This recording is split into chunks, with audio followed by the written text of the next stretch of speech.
welcome back to Retrieving Sanity with your podcast host Keegan, and this is your podcast for all mental health, addiction, recovery issues, and topics. And today we have a very special guest. His name is Tim Thomas, and he is a former Special Forces operator, and he's channeled his expertise into some of Australia's most impactful veteran for mental health recovery programs. Here on today's episode, we're actually going to tackle something that we may not think about too much because we don't really do it actively, or kind of, sort of, and that is sleep. So, Tim Thomas, how are you doing today? It is so good to be here this morning, Keegan. I got a really good feeling that we're gonna deliver a lot of value, you know. And as someone who's come out of addiction, you don't want blah blah blah, and you want genuine insights. You know, I've never said I could help anybody, but I can definitely offer options, you know, from my bag of tricks that worked for me that you could take on. So yeah, really looking forward to the next hour with you and your people. Sweet. Well, I really appreciate you being here, and I appreciate everything that you've done for everyone leading up to this point, and I'm excited for everyone listening to this episode being able to hopefully be able to get some good night's sleep.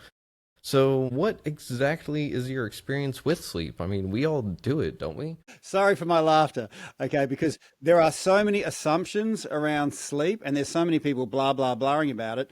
But, you know, when I was, you know, going through PTSD, there were so many academics talking about PTSD, and we've done a 7-year study, and this is what we found. I'm like, so freaking what? You know, I already know, I live with it. So give me something I can take home and put in my coffee. You know, this is where, when it comes to sleep, there's a lot of people talking about, oh, it's so important. Everyone knows that, right? But by the end of this episode, I promise everybody you'll get some tangible access to your own body's chemistry. The joy I have, Keegan, is introducing people to the fact that they don't own a set of lungs. They own a medicine cabinet with a lot of different shelves. You know, you breathe a certain way, you produce a certain chemical. We've got sovereignty of that. And because I didn't know the sovereignty of my own chemical state through my lungs, I would depend on chemicals outside of me. Alcohol, pharmaceuticals, all those things that the experiences that they could give me, I could give myself. So you see how that works? Like you literally return to your own sovereignty when you discover the power of your breath. That's why I'm super excited to be here. So that is super interesting because I've never heard that before, in the sense that your lungs can do that in that regard. So can you elaborate a little bit? I would love to. Okay, so let's look at the numbers. There are 7 billion people on the planet, and there's a $540 billion illegal drug spend on the planet. So our bodies like being in different states. Okay, you could say it's bad, or you could say our bodies love being in different states, but we don't know how to do it for ourselves, so we pay someone else to do it for us. Okay, and there's a whole economy based on us not knowing the sovereignty of our own power. You know, and I lost 6 years of my life to pills when I said I couldn't sleep. I didn't know breathwork could alkalize my neural pathways, could act as anti-inflammation for all my chronic injuries. Okay, and you don't hear about this stuff because it's free, right? No one's making money from this. Yeah. So this is why I was really excited to be on here today. But you asked my journey into this. It wasn't mystical. It was really out of necessity. I was in the dirt of Afghanistan, outside the wire, active deployment. You train, you know, everyone's tough and can handle fatigue, but this is beyond fatigue. You know, you've lost mates, you know, you've seen limbs blown off others, and I felt at the time, I felt like I was going to die, and you'd never get anything that you'd call proper sleep, but every now and then you could get your body horizontal. And there was this thing that the army taught you to take a proper sight picture through on your gun. You'd take a deep breath in and then let it out really slow, and then everything would still, and you could focus. And they use their modality on the back of a very powerful breathwork technique. And so when I was horizontal, beyond fatigue, thinking I'm going to die, thinking it's absolutely pointless, thinking I've only got 2 cents worth of energy, what's the freaking point? Yeah. And then I'm like, well, if all you've got is 2 cents worth of energy, you better invest that wisely. So with that 2 cents, I just started taking these deep breaths, and I focused on my non-dominant hand on my thumb. And it was like I was trying to breathe in through the tip of my thumb. And eventually my thumb would not just relax, but it was like it would become illuminated and really white, light, almost transparent. And then I'd bring my breath into my pointer finger, breathe into that until that was white, light, illuminated. And then my index, my ring finger, my pinky finger, my hand, my arm. And then when I pulled it through my whole body, whatever sleep I got, I woke up and that 2 cents was turned into 8. I'm like, that's really something. And so I kept investing until I got to the point where I'm feeling abundant. And I started, when I woke up, I'd do some push-ups, lift an ammo tin. We weren't in a gym in the desert, but I'd do stuff to make my body work to produce more energy. And then I got to this point where I was pretty good, but I noticed that, if my team was having a bad day, I was having a bad day.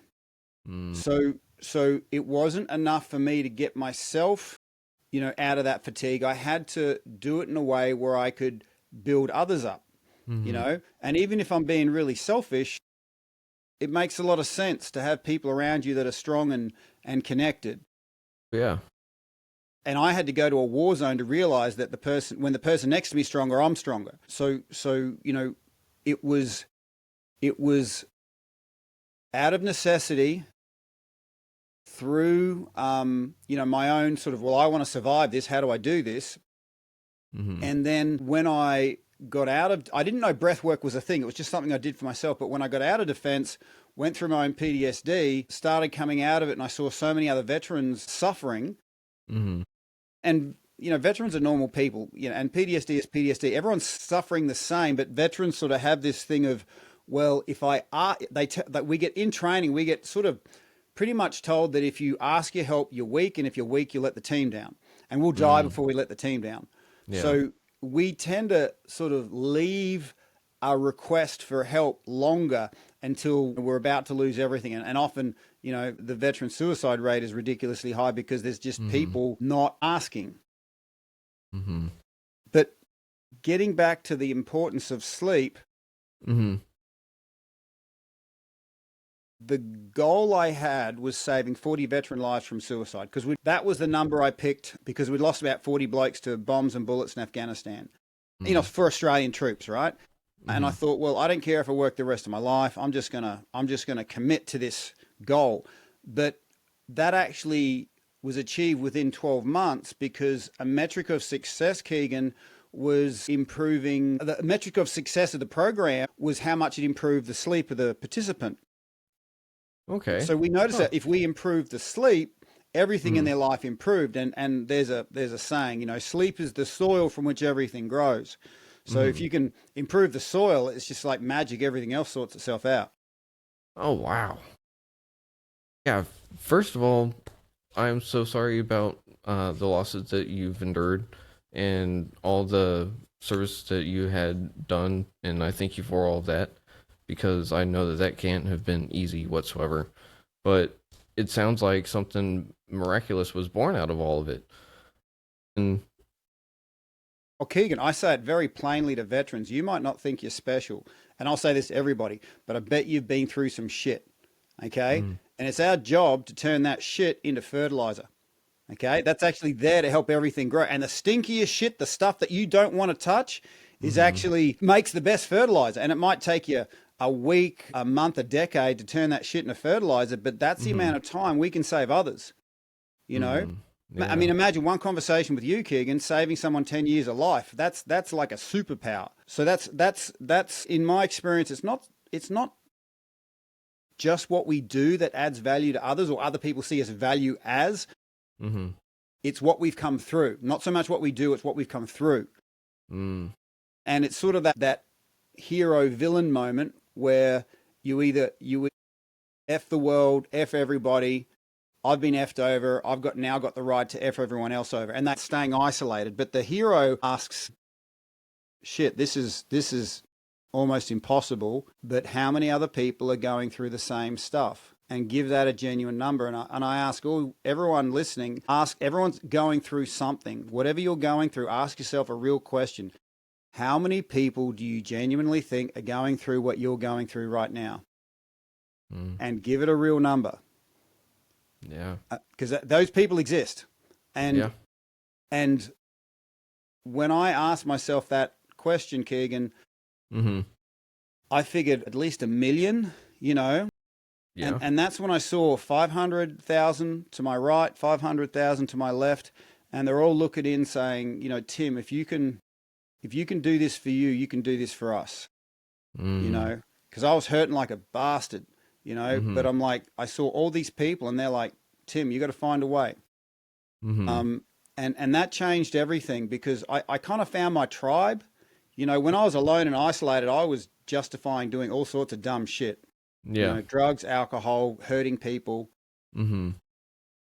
But then when I asked that question and I gave it a number and I saw those people left and right of me, all of a sudden they were my tribe. And a lot of those people I hadn't met.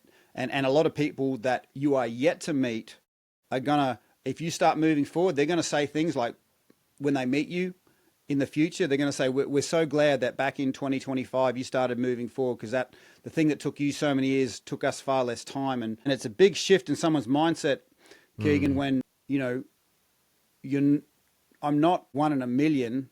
I Mm-hmm. am 1 million in 1, Ooh. you know? So you're not just making one appointment to see a medical specialist to help you move forward. You're making, you know, 1 million appointments. You're not making an inch of progress. You're making 1 million inches. Mm-hmm. And once that sort of penny clicks, then the hero journey starts because you've got the connection, and that's what we crave. And I think that's Mm-hmm. what drove me to so many addictions because I wanted to feel connected. I wasn't connected, and someone said, "Look, here's the easiest way to do it. Just take it through the mouth." You know, Yeah. you know. Mm-hmm. Yeah, I'm sorry to have a little chuckle at that, but having suffered through addiction myself, I know exactly what you're talking about, and it actually worked, and that was a problem. It worked until it was the source of the problem, and getting over that problem was definitely the hardest thing I've had to do myself. And sleep was definitely not existent either, really, whenever I think about it. Whenever I think about the time I spent in addiction, my sleep was more like an alcohol-induced coma, you Yep. know? Yep. So it would Well, what have was the alternative? Suffer with your own thoughts? You know, exactly. suffer with the disconnection, live with that blockage because alcohol is really good at removing those blockages. I mean, I believe we're naturally energetic and we're very Mm-hmm. sensitive to the blockages. But if we don't know how to remove that blockage ourselves, we automatically look outside of ourselves. Mm-hmm. I never knew why I had to drink half a carton of grog before I Oof. spoke to my then wife. You know, I Mm. just had to do it. At the end of the day, I had to do it because there was some imbalance, there was some blockage that, you know, daylight hours I could I could ignore was there, but then at the end of the Mm-hmm. day, all these things would come to the surface, you know, Yeah. and one kind of feeds the other. You know, poor night's sleep, less energy, less better decisions, you Mm-hmm. know, more need for you know, finding balance outside of me. The less we look inside ourselves, the more we look outside of ourselves, and and no one tells it. These things come at a cost. Like the doctor was quite happy to throw a pharmacy at me, Mm-hmm. but no one told me that, you know, yes, there's a benefit, but there's a massive cost to this. And coming off this shit, holy crap! If you want to Man. go to I never knew what it was like to turn a second into an hour. Like, how does that even happen? Like, an hour It's seems like a goddamn week, you know? Yeah, it's the weirdest thing, time dilation.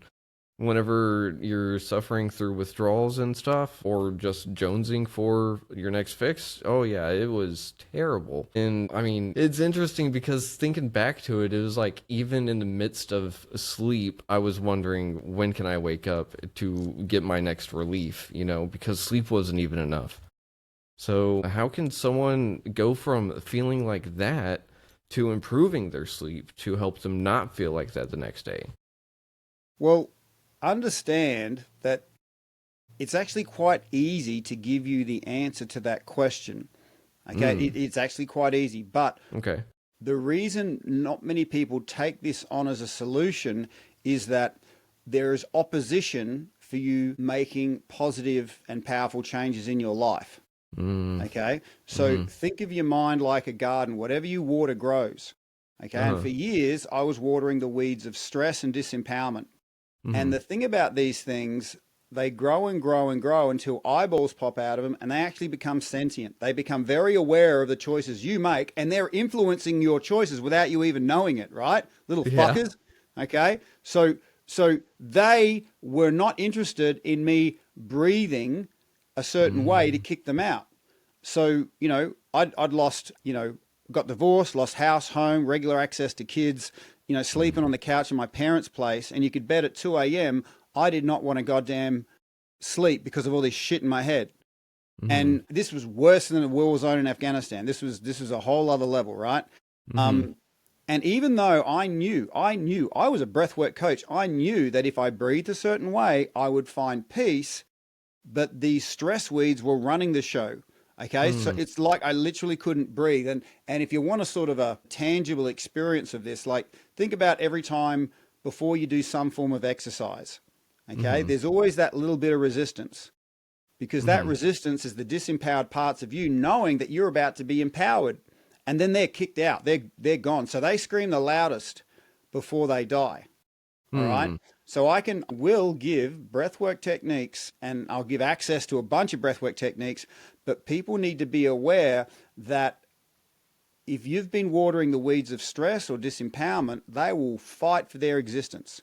Mm. Okay. And this is where, if I could just share or speak into 2 a.m. gunfire going off in my head, Yeah. worse than anything I'd seen before. I'm at that point where I'm about to do serious self-harm, drugs, alcohol, self-harm, all three. It really didn't matter. I wanted out.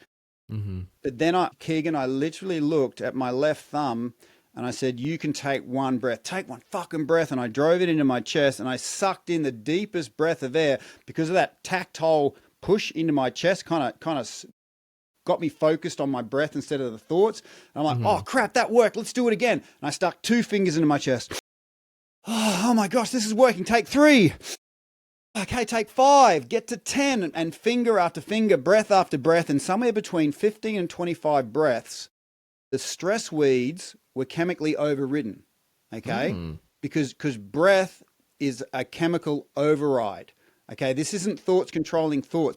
I'm so tired of people saying you just need to meditate. Man, just meditate. I'm like, I got a train wreck going on up here. Meditation is thoughts controlling thoughts. Pretty hard to control a train wreck. Okay, at this stage. Mm. Now, I'm a fan of meditation, but I think you've got to arrest that momentum with something a bit simpler and easier to handle Mm. before you actually get to that state of mastery. So there I was between 15 and 25 breaths. The stress weed got kicked out, and it was like the rest of my brain said, or mind and body said, Tim, thank fuck you kicked them out. Mm. Keep doing this. This is working. And it was in that moment of my absolute lowest that I'm like, holy crap, this stuff works. It really works. Mm. And then within that conversation, how do you make this available to other people to access this whenever they need it? Yeah. Because the good thing about breath work, Keegan, is it's not something I invented, but I I'm I can create a structure that people can access it. They can get introduced to the best friend that they're going to have for the rest of their life. It'll be Yeah. there when you wake up, when you go to sleep at 2 a.m. in the morning. Mm. But like any kind of physical discipline, there is a certain way to do it and a duration for doing it that will give you the desired effects. Mm. And essentially, as humans, I believe our happiness, strength, power, all the range of positive emotions are relative to how connected we are. Mm. And I do believe that connection starts inside of us, and then it gets doubled and tripled when we connect outside of us. Um, Mm. and I think I've observed that powerful connections inside oneself do set up a high probability for powerful connections outside of yourself. Yeah, I do like that because it is really, in my experiences, kind of boiling down to what changes on the inside will help change the outside world. And it's not something that is so much so that it's going to happen in an instant. It's something that builds itself up. And I loved what you were talking about, the stress weeds and them growing sentient, because that is totally like a great way to illuminate something that is almost impossible to describe to someone else, whenever they haven't been in there. But for maybe it's just because I know exactly what you're talking about that it makes it easier to do. But everyone has their own garden of sorts too. And you were talking about making it accessible for people. So and you're a hero, so you have brought this structure to people, right? Yeah. What Yeah. how have you brought it about?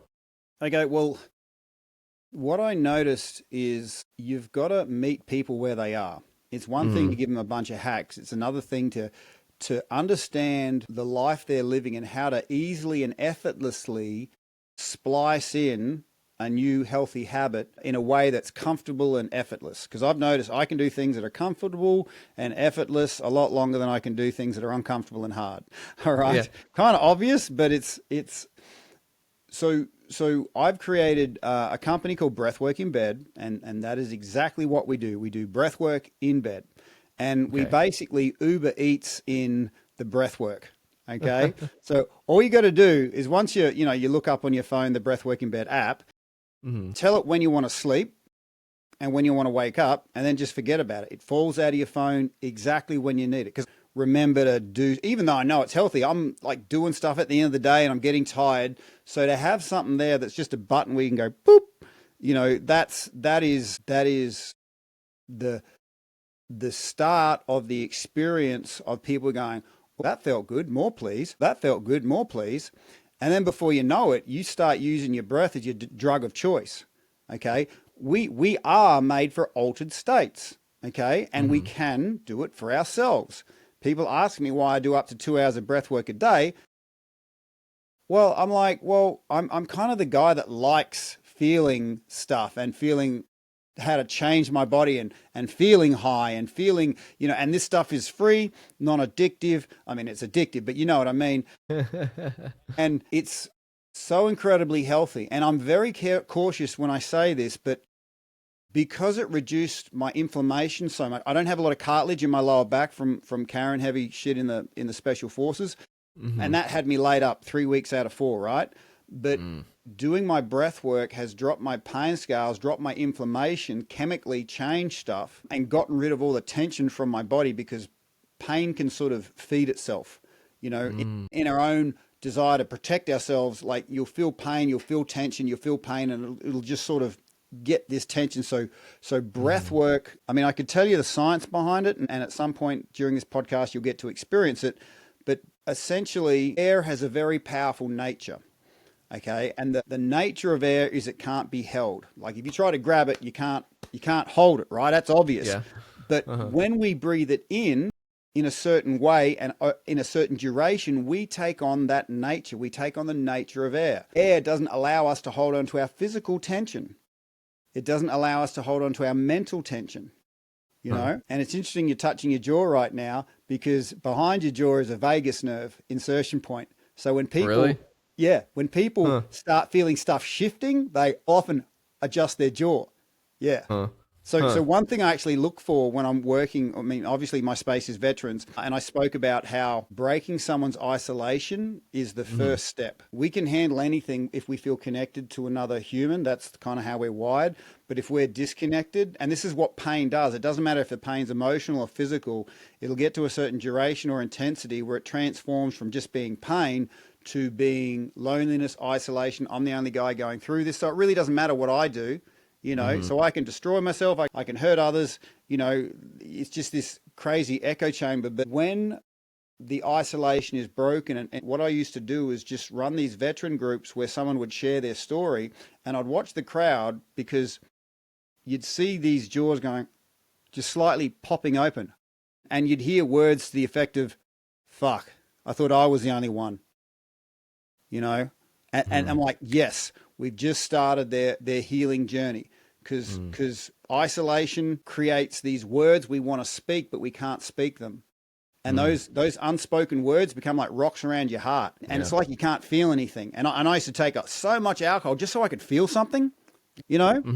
And us blokes, it's like we're waiting to hear another bloke who has walked the same path speak the words that we can't speak. And then all of a sudden, boom, The heart opens, the jaw pops open. Fuck, I thought I was the only one, you know? Yeah, yeah. I mean, it's incredibly frustrating how impossibly alone I felt whenever I was in the middle of addiction. And like, there's nothing that could convince me otherwise. And it's like, sure, there's been alcohol for thousands of years, but I'm the only one that has been this drunk for this long ever and has got it this bad. So, yeah, I really do think that it takes people to sit here and talk about their experiences and what they went through, but I also think it's really important that we talk about how we got through them and out of them and how we continue to do that kind of stuff too. But it's super important to let people know that, hey, no, I used to drink a lot every day. And like, it's one of those like, a lot is a lot. And whenever you're buying the bottom shelf kind of stuff, the cheapest of the cheap and the biggest bottle you can get, yeah, it's not good. Well, our human body is so incredibly tough and resilient. We can abuse it for so Hmm. long and still kind of function, you Yeah. know? Hmm. And the same actually goes with poor quality sleep. You can function with poor sleep for years, but you don't know that you just, if you were to ask, Mm-hmm. when did I laugh out loud for no reason? You'd be like, I can't remember when I laughed Hmm. for no reason. Yeah. When was the last time I stopped and looked at and the beauty of something really struck me? And you're like, oh, geez, I don't even remember. You just start sacrificing all these really unique, beautiful human experiences because they're getting slowly and surely replaced by substances. Hmm. And they do get replaced entirely because the life suddenly becomes revolving around whatever that substance or activity is, which was very strange. So I do like how that you said that breathwork can be addicting, but it's addicting in the best kind of way because it's not destroying your body, you're not destroying anyone else's body or property or anything like that. In fact, you're doing the opposite. You're helping other people through tough times and helping people get some sleep, which again, to me, I deal with slight narcolepsy and insomnia as well. So it's kind of weird. I'm one of those like either I'm going to be up all night or I'm going to fall asleep as soon as I hit the bed. And whenever insomnia hits, I wish that there was something I could do, but I'll have bouts of it, where it can be 2 or 3 weeks and it's like I wish I could get some sleep and that's all I want, but there's nothing I can do. So, real quick, is there something breathwork can do on that end? Hell yeah. Okay. My heart really goes out to you. Okay. Right now, Keegan. And I'm sad because there's a lot of people out there that think there's nothing they can do. And if they do stick their hand up like I did, they lose years of their life to pills, right? Mm-hmm. But the truth is there is something you can do. And breath work is a tangible option. The amount of insomniac veterans and in fact, some from the States, they're saying, we don't sleep, Tim. That sort of ghostly look behind their eye. Mm-hmm. But then you check in a couple of weeks later, they're like, holy shit, I am sleeping not just all the way through, but the position I go to sleep in is the position I wake up in. And I'm doing this breath work with my daughter, you know? So there's a tangible option. Mm-hmm. And the trick is giving yourself permission. So before I do any work with anybody, I have to ask Mm-hmm. them three questions. Do you give your breath full permission to completely nourish every cell in your body? Mm-hmm. Do you give your breath permission to completely nourish every part of your mind? Mm-hmm. Do you give your breath complete and absolute access to nourish every single part of your unconscious mind? Ooh, yeah. Okay, so if I can get three yeses, then we can start drawing this experience to every single part of you. And then we get to experience that the joy of often we pursue an experience so we can experience the joy of achieving it, right? Mm-hmm. Yeah. And there's a time and a place to pursue experiences and get the reward of it. But what if I told you your breath could give you that sense of deep satisfaction before you even left the house? Hmm. Okay. Interesting. So yes, I can pursue my dreams, but I'm doing it in the state that I want to be in. Not, and I don't go, well, I'm not going to allow myself to be completely open, grateful, and seeing the beauty and everything until I get to that spot. Okay. So there's the trick. And that's why I do so much breath work each day, because I'm a real doer. I'm all about getting stuff done. But I've noticed that if I'm always telling myself, I'm going to allow myself to feel satisfied once I achieve this, then the affirmation that I'm making is right here is I don't give myself permission to be satisfied and grateful. Okay, so what happens is when I do get to that thing that I want to achieve, whatever it is, the affirmation of, well, here's not the place to feel satisfied. Move to the next one.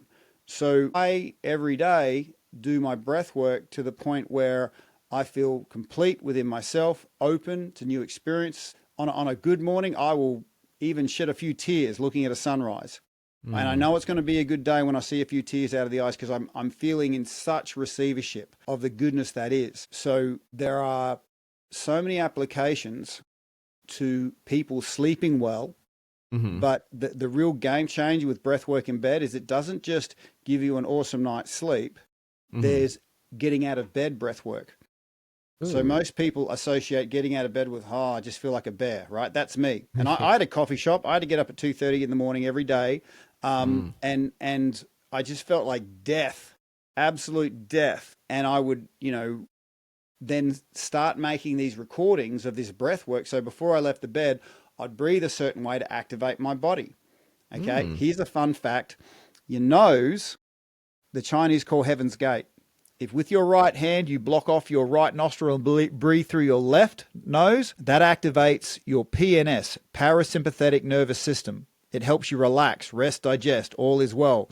So going to sleep, right thumb, right nostril, okay?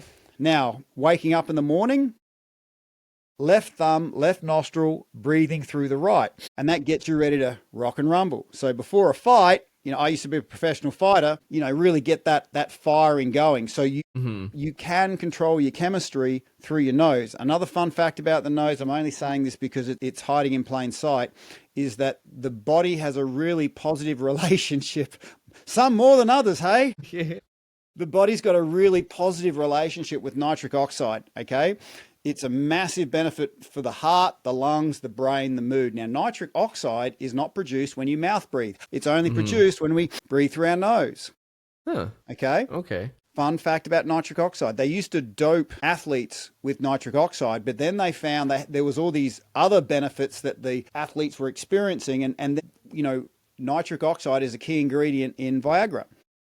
Huh. Because I did nitric not know oxide that. is really helpful with sexual function. Huh. Yeah. Okay. And one of the reasons at nighttime, it took me a while to get here, but I always tape my mouth, put some tape. And it took a while to get used to it, probably a couple of weeks. But now I breathe for, however long I sleep through my nose, and that's dosing my body with nitric oxide. So there are chemical ways to hack your own body. And a fun fact, since we're talking about this, when we hum, we improve the uptake of nitric oxide by like 2,000%. Wow. All right. But to me, I always like taking things to the next level. I'll do something with you right now. So just I'll give you a demonstration, then we'll just breathe in with our mouth closed, hum, block off one nostril, and then squeeze the other one off so it restricts the airflow, and so the humming really is slowed down. So breathe in, pinch off one nostril, start humming, pinch off both nostrils, and see how that slows the hum down. Now let that vibration go through everything and just keep humming. Draw that into yourself. Out, out, out. And you can hum for like 30, 40 seconds. And that is dosing your whole system with this really powerful nitric oxide. Whoa. That's My nose feels funny. My body feels a little funny. That's so strange. It's like, So what exactly Okay, well, it's is not going on strange there? if you understand Nikola Tesla's saying, if you want to understand the universe, think vibration, frequency, and resonance. Okay, you are creating a frequency and a resonance through your nose.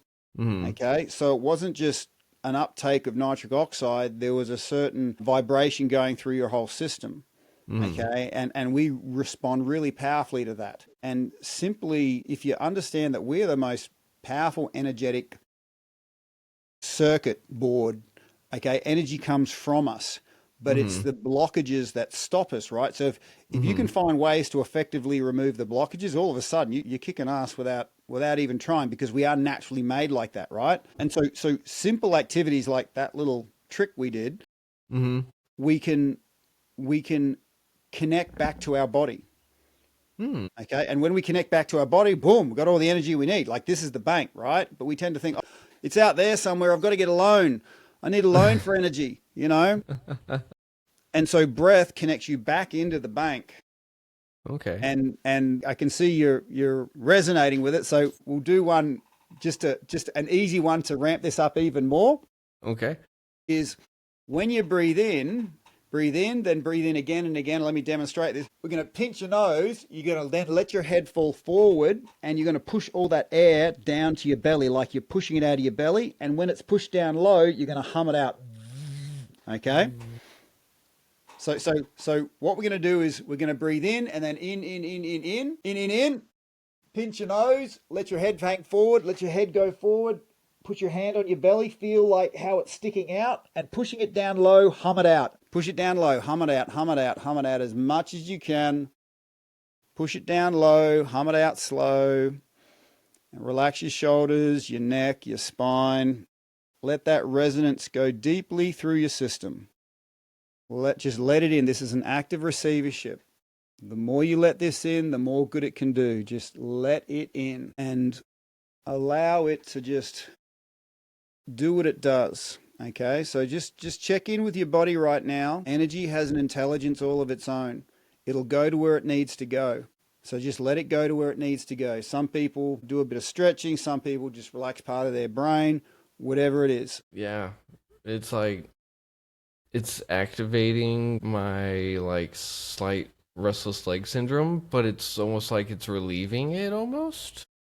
Like that's weird, because, like my leg wants to move, but it's like, now it's fine, which is weird. So can that help with like the breath work, help with RLS and restless arm syndrome and stuff like that as well? I don't honestly know. But if I was a combat medic, and if you think about provocation or placation, provocation is when something makes it worse. Placation is when something makes it better. And you can divide up all modalities into provocation or placation. Okay, if it's placating it, making it better, okay, and it's natural and from underneath your own skin, then I would say, gently move forward into it. It's I've usually found that, like I said, energy, once created healthily, has a natural intelligence all of its own. It'll go to where it's supposed to go. It may have sensed that there's an imbalance in a particular part of you that it just goes to and goes, okay, let's give it some love, man. Yeah, that's very strange. And I mean, it is one of those spots where normally it seems that particular muscle has been triggered either by stress or something more along the lines. And like I don't know, it's kind of weird, because checking in, my leg doesn't feel as rigid, if that makes sense. Yeah. So, Well, taking on the nature of air does not allow us to hold physical or mental tension. yeah. And my experience is, when I've got a thought in my head that pisses me off, it'll go, okay, I need something to stand on. It'll go into my body and create a form of tension. Oh, I'm tense there. And then that'll send a physical energy signal back up to here. And that thought in my head, this is going on while I'm washing dishes, doing something that I don't even know this is happening. And then it'll go, great, I've got something to stand on here. I'll send more signal down to the tension in my body, more signal up to the tension in my head, and my own body is playing against itself. So when I breathe and stop, I break that circuit. I break all that neural feedback that was self-sabotaging me. And I create the real connection that I've always been looking for. Yeah. And that interconnection is really the key to all of it. So whenever we're sitting here and doing breath work in bed, what all is some of the things that come out of it for someone on their first couple of goes? Well, this is the great stuff. Breath work is natural and it's often immediate. Mm. Okay. And, Ooh. and the reason why breath work is so powerful is it actually outranks your thinking mind. Okay. And the Hmm. reason why it outranks us, our thinking mind is a relatively new bolt on to the team. Okay. So before we were thinking and sentient, before we were putting Mm. paintings on rock walls, I'm talking about us as evolved human beings, Huh. we were breathing. Okay. Yeah. And this new sentience we have, God bless it, it's trying to help, but it's like the new guy on the team goes, "Oh, I'm unsure of everything, so I've got to tell everybody what to do. And that makes me feel important." And then when you breathe, it's literally the rest of the team going, "Hang on, little fella, you're part of something much, much older here. Okay. Know your Mm. place." Mm. And you Yeah. get to come back to something that is, I would say it's actually beyond thought and beyond words. Because before we were speaking, blah, blah, blah, we were breathing. Huh. Okay. And that deep ancient wiring still lives inside of us. Mm-hmm. And we can use that to heal ourselves. And you can also weaponize it. Okay. So professional fighter here, I would target, like I'd always beat guys that were more skilled than me. I was a yellow belt, they were a black belt, right? But I Mm-hmm. knew if I took out their lungs, the thinking mind gets kicked out and they go to the only thing that matters is their breath. And so they become a white belt in that moment. Okay. Uh-huh. So conversely, when I had shit in my head that was just stuck and sentient and not wanting me to breathe, it would get mechanically kicked out. But I needed an external point of focus to say, breathe in, breathe out, just that really, really simple stuff. And the old saying goes, could it really be that simple? Well, yes, it does. And like I said, before the end of this episode, I'd love to take people through a lived experience, and hopefully that they can have a sense of what we're talking about, not just the blah blah blah.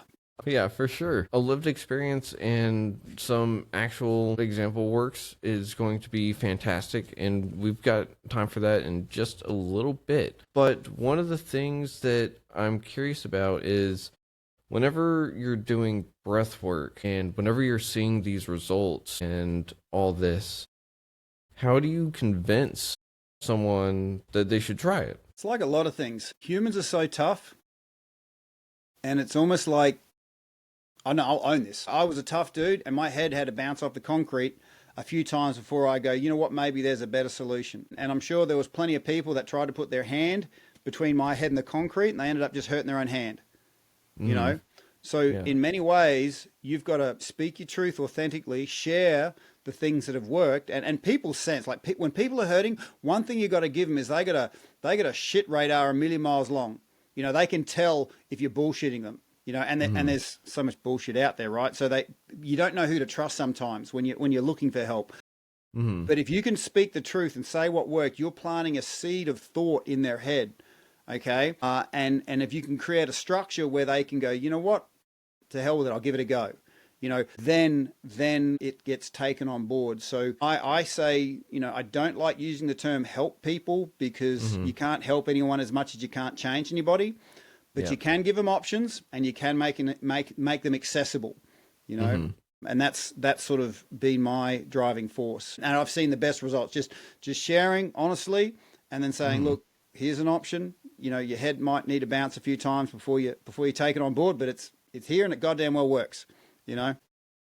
Oh, I love that. And it, I mean, it really does sound like you took your own message to yourself and said, hey, like, I know you're going to have to go through this, but whenever you're ready, this is here for you. And I mean, for myself, someone had asked me, what would I have told myself way back in the past to either stop my addiction or whatever? And it was along the same lines of, I'm going to have to go through it. There's no stopping me. Like, everything that could have been said was told to me by someone that I loved, and it wasn't enough. So I had to experience it. And so coming out of it was a miracle in its own, you know? And so that's the thing, is that you're really acknowledging that it is up to that person to make that choice, to really sit there and go, I want that help. And you're saying, hey, I've been there, but here's a way out too, which is just freaking awesome. So, Well, and I love how there's a universal theme to what you're saying, and people who are on the other side of it really get it.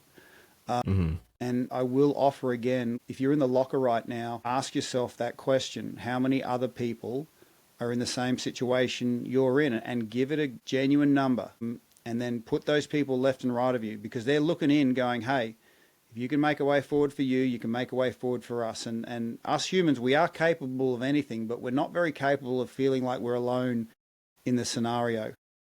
mhm, So I've just found this winning formula of breaking isolation and then getting people out of fatigue.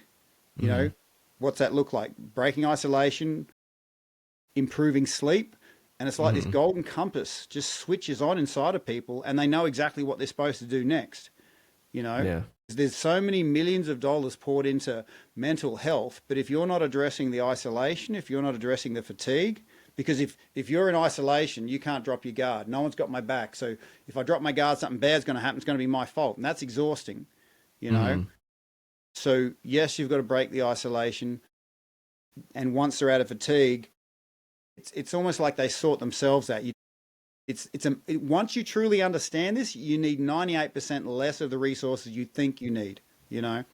mhm. And man, the way that you just put that too is absolutely clear to someone that's been through it themselves, because you're right. It's going through it is thinking that like recovery is another mountain I've got to go through, you know? And whenever I look at it now, it's just broken up into smaller paths along the way. And it doesn't have to be that whole big thing all at once. And especially whenever I sat there and I looked at it like, oh, I have to do this for the rest of my life. Oh, no.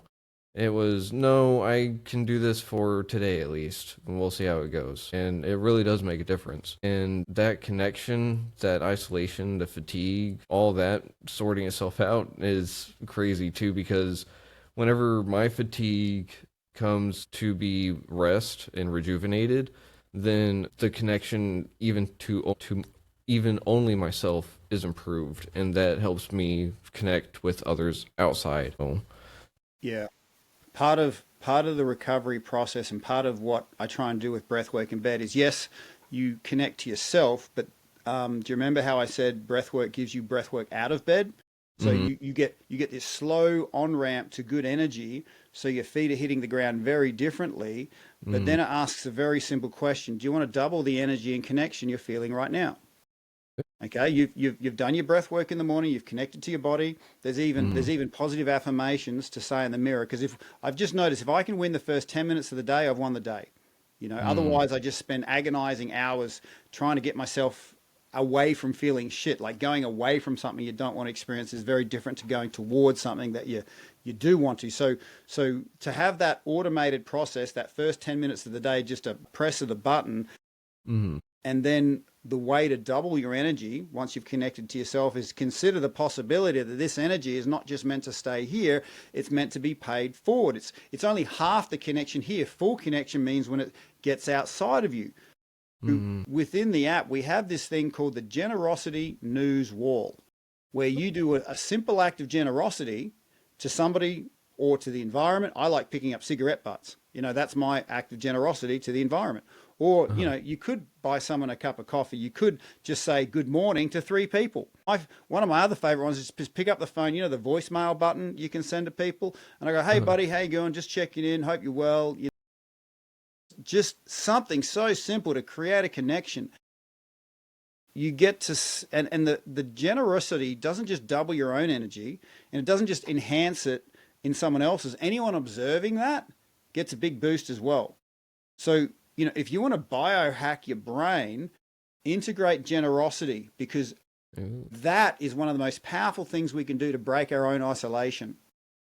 Mm. You know, and it Okay. could be something as simple as just listening to somebody. It could be the checkout chick where, you know, you're physically just there and they can tell that you're listening. You're genuinely there with them. And there's this Mhm. shift that mammals see that, oh, this person's actually with me right now.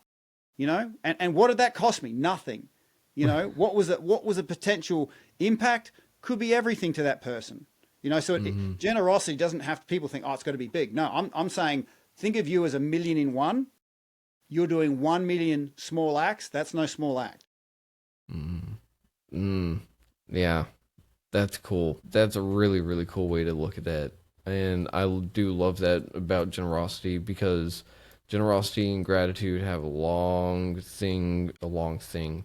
They have a long history with me going through recovery, and I really couldn't do it without those two things, because if I lose sight of that, then it's so easy to slip back into it.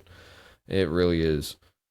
But real quick, you said you wanted to give us a little bit of a living Sure. example. I would love to. I would absolutely love to. And All if we right. do this right, by the end of it, you'll be feeling fully connected to your own body.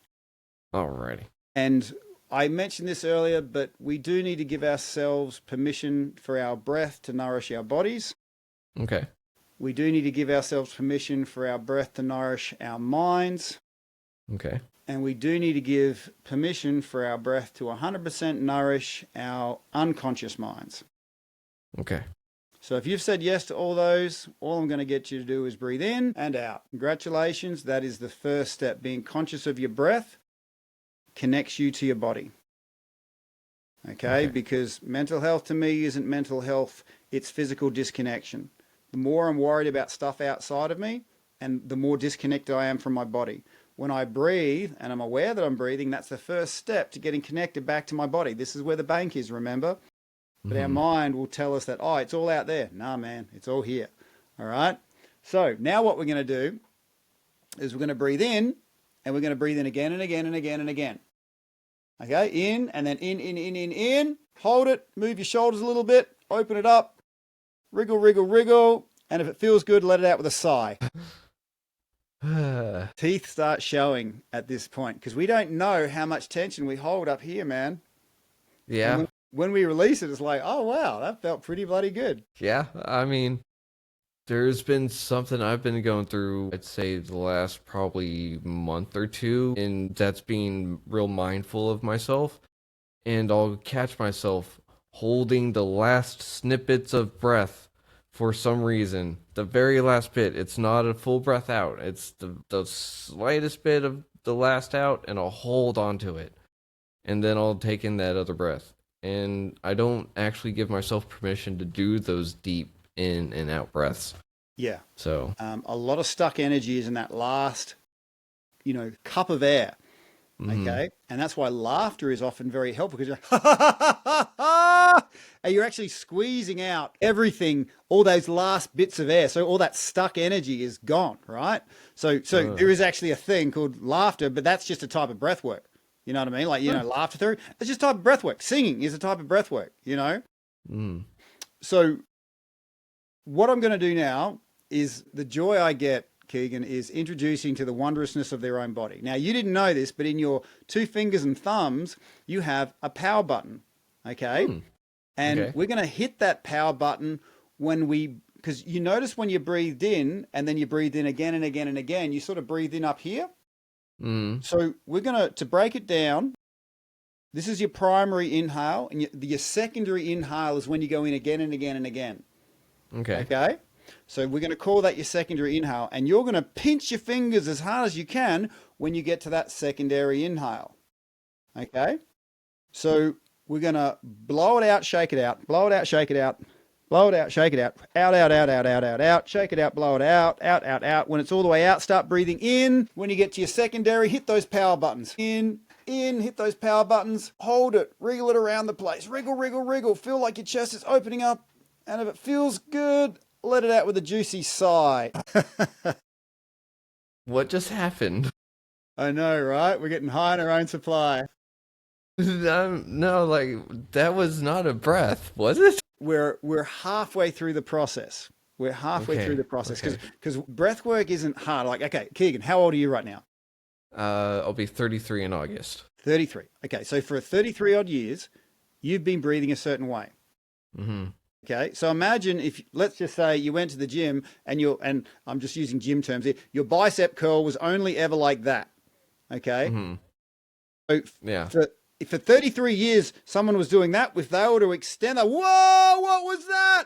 I got a bunch of new neural pathways firing here. Okay, what's going on? Okay, so I mean, it's fun, right? But this is the this is the reason we ask permission, because we're doing stuff we ain't ever done before in our whole life. Okay, so and it's fun, right? It should feel fun. Okay, and so we are breaking a lifelong habit right now.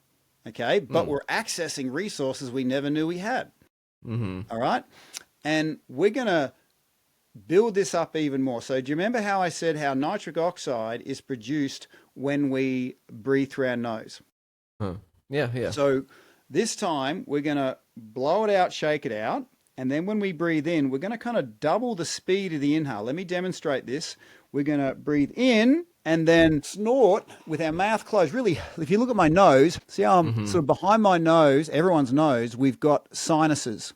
Okay, those sinus cavities, if you suck the air in rapidly, it has a very positive effect on your brain. When I was a professional fighter, my coach used to say, before you do a combination, do a big, okay? Because according to him, that sucked the air through your sinuses straight into your brain. Now, I don't know if that was based in science or not, but it worked in combat, and there is a lot of benefit in really drawing that air rapidly across your nose. So again, let me demonstrate this. We're going to blow it out, shake it out.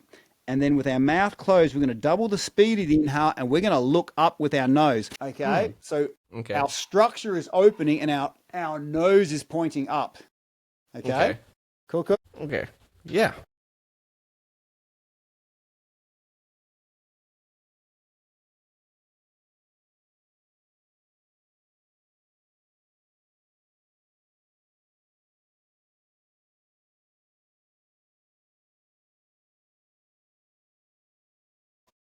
Open. Hit those power buttons. Open it, wriggle your shoulders, feel your chest opening. Feels how good it is to open that chest like a flower that's opening in the sun.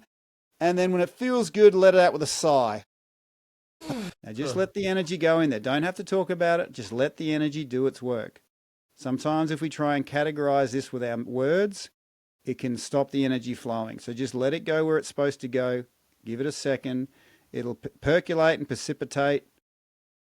People tend to want to classify this with words, but like I said, this is beyond words. Just let it go to where it's supposed to go. It knows you better than you do. This could have been the first breath you've taken in 33 years. Oh yeah, a normal breath that does. A normal breath feels empty now.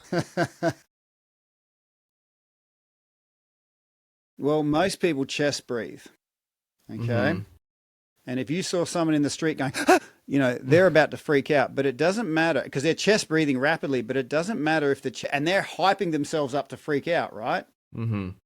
But it doesn't matter if you're shallow breathing rapid or slow, you're actually sending a signal to your whole body that we're in fight or flight, we can't relax. Okay. Conversely, if you breathe deeply through your nose, that sends a signal to your whole body, hey, we're good to just be in the moment. And then boom, hello, bank of energy, we've just connected to you, no need to outsource, we got you. And when you breathe properly and you look up like we did quite deliberately, we're not just getting more energy from our breath, Keegan. What's happening is our energy level, like think of your brain like an energy generator, and it's got nerves running through your body, and those nerves are like hose pipes. Okay, think of your garden hose, and if you stepped on your garden hose, there's less water running through it. So it is with our nerves. When our structure is out, if we're hunched over, and I've noticed this about myself. If I've got shit in my head I don't want there, I will go, oh my gosh, the world is over. You ever seen someone with the weight of the world on their shoulders? Okay, so they're not just compressing their breath, they're compressing their structure. They're stepping on all the hose pipes of their energetic system. So when we breathe properly, we don't just get more energy from our breath, we get a double whammy. We get more energy from our natural energy generator, which is our brain and all those nerve endings. Okay, so there's a big difference. Look at my chest. There's a big difference when I'm like that to when I'm like that. And like the difference is maybe that much, maybe an inch, right? So if you can be cognizant, okay, of that chest point, and what I'll use here is when I'm out in public, I'll use this pinch thing to keep myself in that possibility. So that's why I call this breath the breath of possibility. So when I'm Okay. out there frustrated and something's bothering me and I notice there's shit in my head I don't want there, I will use discreetly go, really snort it and move it, and that energy will go to that place where I'm feeling deficient or blocked. Okay. And so, we've all had pills in our life, and I had them in the medicine cabinet, in the fruit bowl, in the car, so because I was always trying to self-regulate. These little Mm-hmm. power buttons now become my self-regulators. Or, if you're going to, like, when you're in hospital, you can have a morphine button or a nurse button. Well, Yeah. this is what I encourage people to do, is train this in your own Mm-hmm. time to, get yourself in that breath of possibility. If something feels impossible, make it Mm-hmm. possible. And this now becomes your in-house medication buttons. Hmm.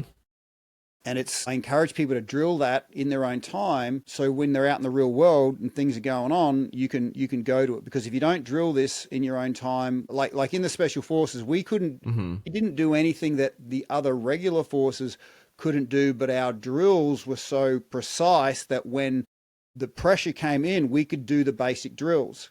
Okay. So if Mm-hmm. you drill this in your own time in a safe environment, when you go outside in the outside world, it's going to be there. It's going to be there. It's going to be there, you know? Yeah. And that's super handy to have on hand, because if you're caught unprepared, you're going to wish you had it, And that's one of those things that I know every little trick that I have comes in handy whenever I remember it. And that's the thing. This is the trick, though, like you're saying, is that if I work on this in my own time, whenever I need it the most, I'll remember it and I'll have it. Yeah. So, Yeah. Having regular access. And that's why, with breathwork in bed, once you tell it, the notifications fall out of your phone. So I can go, but. Yeah, I know breathwork's important, but am I always going to remember it? No, but my phone will. And, but. Now, we've just done the breath of possibility, where we opened everything up. Now, this hmm next one, we're going to do the breath of possibility, which leads into the breath of peace.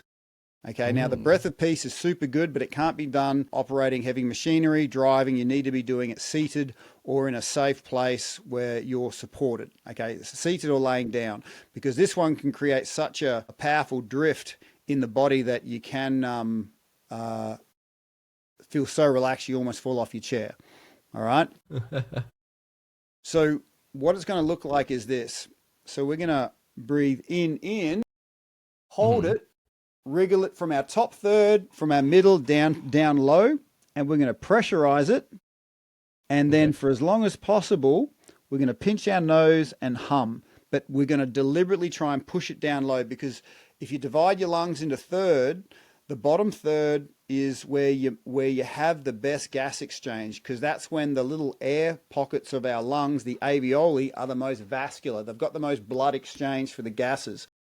Mm. When we push air down low, it increases the uptake of oxygen. And fun fact, Hmm. oxygen dissolves lactic acid. So when I'm working with athletes, I'll show them how to breathe, push it down here low in between sets, and that dissolves their lactic acid, and they can perform better, recover faster, etc.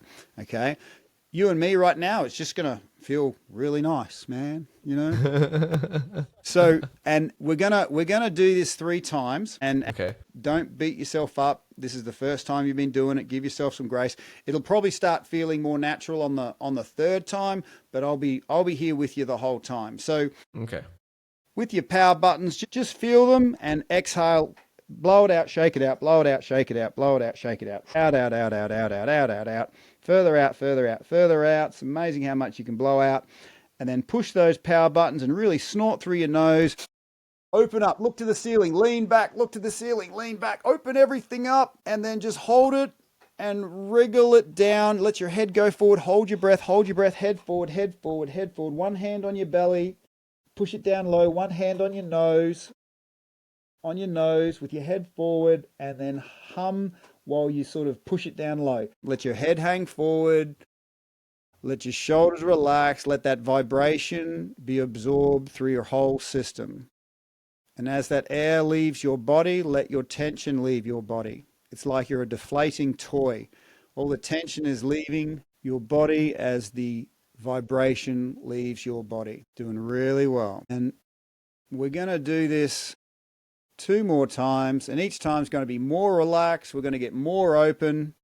So blowing it out, shaking it out, blowing it out, shaking it out, feeling more relaxed, getting ready to take this in your body, mind. Breathing in, hit those power buttons, snort that air, lean back, feel like you're breathing in more than you've ever breathed in before. And then just hold it, wriggle it from our top to our middle, wriggle it down low, wriggle it down low, wriggle it down low, feel like it's down low. Put one hand on your belly, one hand on your nose, push your head forward as far as it goes, and then hum it out through your nose. Hum it out for as long as possible. And this experience is deeper than the last one, 10 times deeper than the last one. Just let that vibration go through your system. Let that vibration go through your system and let it go where it's supposed to go. All the tension is leaving your body, doing really well. And on this last one, this is just an act of receivership. We just let this in. If there's something we need to let go of, just let it go into your breath. So feeling your power buttons, blowing it out, blowing it out, blowing it out, blowing it out. Easy and effortless. Then hit those power buttons, raise that chest, raise that chin, snort that air, in. Feel like you've never been so open. Breathe it in longer. Feel like your chest is opening up. Feel like it's a flower, and the flower is feeling the warmth of the sun. The warmth of the sun is coming through your chest. It feels amazing. Now just wriggle it down low, wriggle it down low. Have your head forward, have your head forward. One hand on your belly, one hand on your belly, one hand on your nose. Push it down extra low and hum for as long as possible through your nose. Let this vibration go deeper than the last one. It just keeps on getting deeper and deeper. Let it nourish your body, mind, and spirit. It's an act of receivership. We just have to let it in. Let it in deeper and deeper. Letting go of all the tension in your shoulders, your face, your jaw, your neck, your back. All that tension is just disappearing. And when you're ready, just keep your eyes closed and lean back into the chair. Let the weight of that chair support you. Feel that chair supporting you. Feel your muscles touching that chair. That chair was built to hold you. It will hold you. So often in our tension, we don't allow ourselves to feel held and supported. So just let your muscles feel supported by that chair. And if there's anything that you want more relaxed, just take a breath into that place. Breathe into that part in your body that needs extra relaxation. And notice how you can actually actively breathe past your lungs into that part of your body. You can now direct your breath into different muscles of your body, different parts, different zones. And you can breathe away the tension, and you can even breathe in illumination. Just play with breathing in illumination and breathing out any blockages. Picture your breath disintegrating any blockages as you breathe into that place. And if there's anything stuck and you need a bit of an extra boost, just give it a big snort through your nose, and you'll notice that snort, that forcible snort, will get rid of that blockage extra quickly. Yeah, I like that. I didn't realize I had a kink in my shoulder. Is that normal? Yeah. Well, like I said, sort of. mental health isn't a mental problem. It's a physical disconnect problem. You would have had that kink there the whole time, but you're so focused on what was outside of you, this wasn't a priority. We connect to the things outside us, we disconnect from our own body. So we can have all states of disconnection, tension, injuries, all that sort of stuff, but we're more focused on what's out there. So when we return home, we go, oh, actually, there's a little blockage. I can give that some love. I can bring that back into alignment. I can breathe into that. And all of a sudden, hello, you've just opened up the bank again. Man, I love that. It's and that last one was called the Breath of peace. Breath of peace. Breath of possibility, the breath of peace. And what was that? 3 breaths? Who knew? Who knew that this wondrous body of ours could give us such incredible sensations? And believe you me, if we could spend an hour together doing this specifically, we could go places words would not describe. On literally the Breathwork in Bed app. So yes, it's about breathwork and getting better sleep, but what really lights me up is what happens as a result of people being rested and connected, because I believe everybody has seeds of greatness and uniqueness inside of them. And like a seed that lies dormant for the right energetic conditions in the soil before it grows, if we can improve that soil quality, our quality rest and connection, then all of a sudden those seeds of uniqueness, seeds of greatness flourish, and they cannot not flourish. So that's what makes me really excited, when people start bringing their gifts and abilities into the world, and they literally don't. No one knows they're there until we actually improve the soil, so to speak. Yeah. Yeah. And so where can people find the Breathwork app, Breathwork in Bed, and where can they connect with you if they need to get in touch with you? Sure. Do you have a smartphone or an Android, Keegan? Yeah, I sure do. I got a smartphone that is an So Android. you literally go into your app store right now and look up 3 words: Breathwork in Bed. Okay. Breathwork in Bed. So I disappeared for 2 years to create this thing so I could have a conversation like this where people can get all the good stuff immediately. And once you get in there, it'll ask you 2 very simple questions. When do you want to sleep? When do you want to wake up? And we literally take care of the rest. Oh, look at that. Cool. 28-day free trial. So we're not going to give you something unless it adds value to your life. But like I said, I am super excited about people becoming bosses of their own sleep, because then all that cool stuff that people don't even know is there starts coming to life, and you get to start to have these wondrous experiences that you can give yourself. Okay, sweet. Well, Tim, this has been an absolute honor and a pleasure having you on, and I've got to thank you for showing me 3 new ways to take a breath, because I know for a fact that I could sure use them, and I'm going to utilize them as best I can. So everyone out there, thank you for listening to Retrieving Sanity on WDJY 99.1 FM, and this has been Tim Thomas and his his great breath work. And again, check out Breathwork in Bed. So I just have to say, Tim, it's been great, and thank you again for everything that you've done for not only me but for everyone out there. And I mean, you never know who's going to hear it and who's going to have a better night's sleep too. So with that being said, y'all have a wonderful rest of your day, and until next week, y'all have a good one. Much love. All right.